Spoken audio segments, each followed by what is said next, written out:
Patna AIIMS के 2 डॉक्टरों पर फर्जी प्रमाण पत्र के आधार पर नौकरी प्राप्त करने यानी नौकरी पाने का आरोप लगा है। और ये आरोप इसलिए भी गंभीर है क्योंकि जिन 2 छात्रों पर आरोप लगा है वो जो है साफ तौर पे बड़े जो मेडिकल पदाधिकारी रहे हैं, यानी कि मेडिकल के अधिकारी रहे, उनके पुत्र हैं।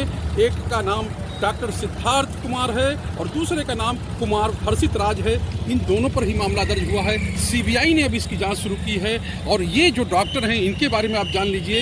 यानी डॉक्टर कुमार सिद्धार्थ जो है पूर्व में पटना एम्स के रेडियोलॉजी विभाग के अध्यक्ष और डीन रहे, डॉक्टर प्रेम कुमार के पुत्र हैं। और वहीं कुमार हर्षित राज तत्कालीन बाल शल्य चिकित्सा यानी शिशु रोग विभाग के विभागाध्यक्ष और वर्तमान में IGIMS के निदेशक हैं और बिहार चिकित्सा महाविद्यालय के कुलपति हैं विंदे कुमार, उनके बेटे हैं। और इन्हीं दोनों पर आरोप लगा है। आप सोचिए, दोनों इसी एम्स में काम कर रहे थे और उनके बेटों ने यहाँ नौकरी पाई। कितना बड़ा ये मामला है और अब सीबीआई ने इसमें केस दर्ज कर लिया है और इसकी जांच जो है वो हो रही है। डॉक्टर कुमार सिद्धार्थ पर आरोप है उन्होंने पटना सदर SDO की ओर से जारी जाली नॉन OBC क्रीमिलेयर प्रमाण पत्र का इस्तेमाल करके यहाँ पर नौकरी पाई है। फिजियोलॉजी विभाग में असिस्टेंट प्रोफेसर का पद पाया है। और वहीं पर जो है डॉक्टर हर्षित राज पर आरोप है, इन्होंने EWS कोटे की सीट को UR यानी सामान्य श्रेणी में बदलवाकर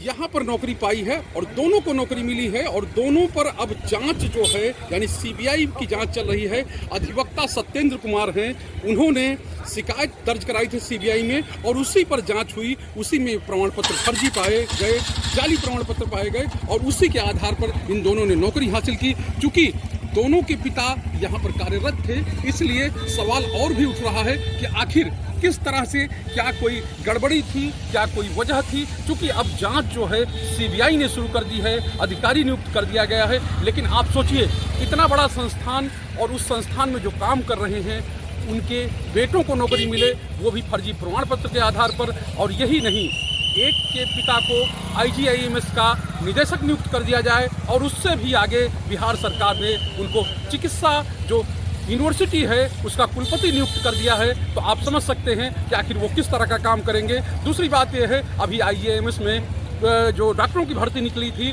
उसमें भी डॉक्टर विंदे कुमार जो हैं वहाँ के निदेशक हैं, वो बोर्ड में शामिल थे। अब आप समझिए कि आखिर जो अपने बेटे को फर्जी प्रमाण पत्र के आधार पर उसी संस्थान में रहते हुए नौकरी दिलवाता है, डॉक्टर बनवाता है, वो किस तरह से कहें कि जो लोग हैं, मरीज हैं, उनकी सेवा के प्रति समर्पित होगा।